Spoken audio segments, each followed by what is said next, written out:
अस्सलाम वालेकुम जी। आज का टॉपिक हमारे पास इंट्रोडक्शन टू ऑसिलेटर्स है। नया चैप्टर शुरू करने जा रहे हैं ऑसिलेटर्स के बारे में। तो आज सिर्फ समझेंगे कि ऑसिलेटर्स क्या होते हैं, उनकी बुनियादी टाइप्स क्या हैं और उनका मकसद क्या होता है। तो मकसद तो डेफिनेशन से ही समझ आ जाएगा। तो मेन मेरा आज का जो टाइटल है वो है इंट्रोडक्शन टू ऑसिलेटर्स। आपके पास बहुत सारी इलेक्ट्रॉनिक डिवाइसेस होती हैं जिनको एनर्जी एक स्पेसिफिक फ्रीक्वेंसी की जरूरत फॉर्म में चाहिए होती है। यानी अब जब लफ्ज फ्रीक्वेंसी आ जाएगा तो उसकी रेंज आप कह सकते हो चंद हर्ट्ज से लेकर चंद मेगा हर्ट्ज तक, सेवरल मेगा हर्ट्ज तक जा सकती है। तो इसका मतलब कि आपने एनर्जी को ओसिलेट करवाना है। अब ये जो काम होगा, जो ये काम करेगा, उसे ओसिलेटर बोलेंगे। ठीक होगी बात। तो अब अगर कहा जाए कि प्रॉपरली डेफिनेशन की जाए तो हम कहेंगे ओसिलेटर एक ऐसा सर्किट है जो पीरियोडिक वेव फॉर्म पैदा करता है आउटपुट पे, और इनपुट सिर्फ एक डीसी सप्लाई होती है। ठीक है, यानी कि आपने कोई इसके साथ चीज सिर्फ डीसी सोर्स लगाना है और आउटपुट पे आपको ओसिलेटिंग एनर्जी, ओसिलेटिव वेव फॉर्म मिलेगी। वो पीरियोडिक भी होगी, मुख्तलिफ शेप में पॉसिबल है। ठीक होगी बात। तो एक ऐसा सर्किट जो कि आपको पीरियोडिक वेव फॉर्म दे रिजल्ट पे और इनपुट पे जबकि सिर्फ डीसी सोर्स है, तो ऐसे सर्किट को हम ओसिलेटर मानेंगे।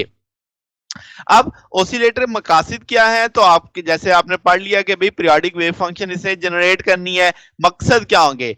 कुछ जगहों पे हमें टाइमिंग चाहिए होगी, कुछ जगहों पे हमें कंट्रोल करना होगा, कम्युनिकेशन फंक्शन जैसे सिग्नल जनरेटिंग एप्लीकेशंस होती हैं। तो इन सारी जगहों पे ओसिलेटर इस्तेमाल हो रहे होते हैं। फिर जितने भी आपके एनालॉग या इलेक्ट्रो डिजिटल सिस्टम्स हैं, उन सब के अंदर तकरीबन ये आपके ओसिलेटर्स मौजूद होते हैं। जैसे ओसिलोस्कोप है, फंक्शन जनरेटर है, इन सब के अंदर बुनियादी फंक्शन, बुनियादी जो सर्किट होता है वो क्या होता है? ओसिलेटर होता है।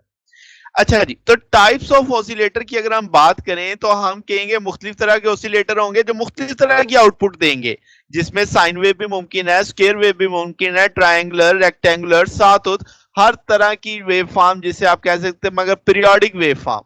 तो आपके पास इस तरीके से मुख्तलिफ तरह के ऑसिलेटर मुख्तलिफ आउटपुट्स देने की सलाहियत रखते हैं। अगर हम उनकी क्लासिफिकेशन करें कि सिग्नल जो जनरेट करना है वो कौन सा तरीकाकार अख्तियार करते हैं, तो इस बुनियाद पे दो बड़ी क्लासिफिकेशंस होती हैं कि उनके सिग्नल पैदा करने का जो तरीकाकार है, सिग्नल बनाने का जो तरीकाकार है, उस बुनियाद पे एक होता है फीडबैक ऑसिलेटर, एक होता है रिलैक्सेशन ऑसिलेटर। तो आप दोनों हमारे सिलेबस में दोनों ही हैं, दोनों को बारी बारी मुख्तलिफ हिस्से में देखेंगे इसमें। तो पहले फीडबैक ऑसिलेटर समझ लेते हैं कि क्या होता है। एक ऐसा ऑसिलेटर जिसमें आउटपुट का कुछ हिस्सा वापिस आता है किस पे? इनपुट पे, और वो इनपुट के साथ मिलता है और आपके पास कंटिन्यूस आउटपुट सिग्नल मेंटेन करने में मदद करता है। ठीक होगी बात। तो चूंकि फीडबैकिंग हो रही है, आउटपुट से एक पोर्शन वापस आ रहा है किस पे? इनपुट पे। तो इसलिए इसका नाम फीडबैक ऑसिलेटर हो गया। अब जनाब, जैसी ऑसिलेशन स्टार्ट होती है, आपका जो गेन है उसे 1 पे मेंटेन कर दिया जाता है। ठीक है। अब आप फीडबैक ऑसिलेटर में क्या होता है, जैसे आप देख सकते हैं एक एम्पलीफायर है, आउटपुट ली आपने फीडबैक नेटवर्क के थ्रू और फेज शिफ्ट डाल के उसको वापस किस पे डाल दिया? इनपुट पे। अब आप फेज शिफ्ट कर रहे हो, यानी आपके पास ये इन फेज होना चाहिए। जो आउटपुट से सिग्नल चले वो इन फेज हो इनपुट के। ठीक होगी बात। तो इसे हम पॉजिटिव फीडबैक नेटवर्क बोलेंगे। तो आपके पास जो इस अगर अगर लेट से आपकी आउटपुट इन्वर्टेड आ रही है, तो आपको उसे उल्टाना पड़ेगा, यानी एक और फेज शिफ्ट देनी पड़ेगी। तो इसका मतलब ये हुआ कि फीडबैक ऑसिलेटर में सबसे बुनियादी चीज तो एम्पलीफायर है जो गेन पैदा करेगा। ठीक है, इसमें ट्रांजिस्टर भी हो सकता है, इसमें ऑपरेशनल एम्पलीफायर भी हो सकता है, और पॉजिटिव फीडबैक नेटवर्क होगा जो कि फेज शिफ्ट प्रोवाइड करेगा अटेन्युएशन के लिए।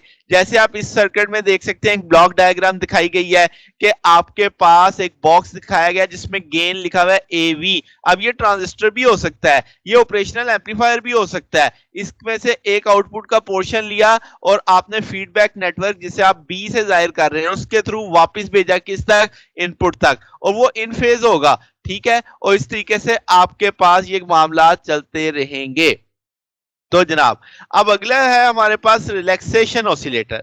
अब इसमें आपका आरसी सर्किट आ जाता है। अब आरसी टाइमिंग सर्किट है जो कि एक वेव जनरेट करेगा, जो आमतौर पे एक स्क्वायर वेव होगी या नॉन साइनोसाइडल वेव यानी आपके पास होगी। अब इसमें जैसे आप देख सकते हो ओपैम्प के साथ एक रेजिस्टर लगा हुआ है, आपके पास कैपेसिटर लगा हुआ है, और यहाँ पे आप देख सकते हो नेगेटिव और पॉजिटिव वोल्टेज के साथ स्विचिंग आप कर सकते हैं। तो हम कहेंगे इसमें ट्रिक या अदर ऐसी डिवाइसेस इस्तेमाल की जाती हैं जो उसकी स्टेट चेंज करती हैं, यानी आपके पास कैपेसिटर में से जो चार्ज डिस्चार्ज होना है उसको चेंज करते रहते हैं। तो अगर आप यहाँ पे देखो कि पॉजिटिव वोल्टेज लगाओगे तो कैपेसिटर पे पॉजिटिव पहुंचेगा, अगर नेगेटिव लगाओगे तो नेगेटिव हो जाएगा, तो उसकी state charge capacitor charge discharge होता रहेगा।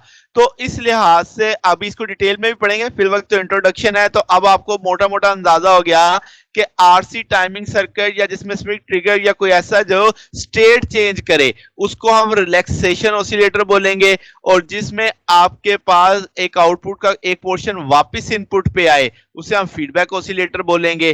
ठीक हो गया जनाब? तो ये हमारे पास एक तरह से इंट्रोडक्शन था, तो दोनों हमने पढ़ लिए। तो स्टार्टअप हम फीडबैक ऑसिलेटर से करेंगे कि फीडबैक ऑसिलेटर क्या होता है, उसके बेसिक पार्ट्स क्या हैं, उसके अंदर जो फर्दर उसकी टाइप्स को स्टडी करेंगे क्या क्या होती हैं, फिर at the end relaxation oscillators पे भी जाएंगे।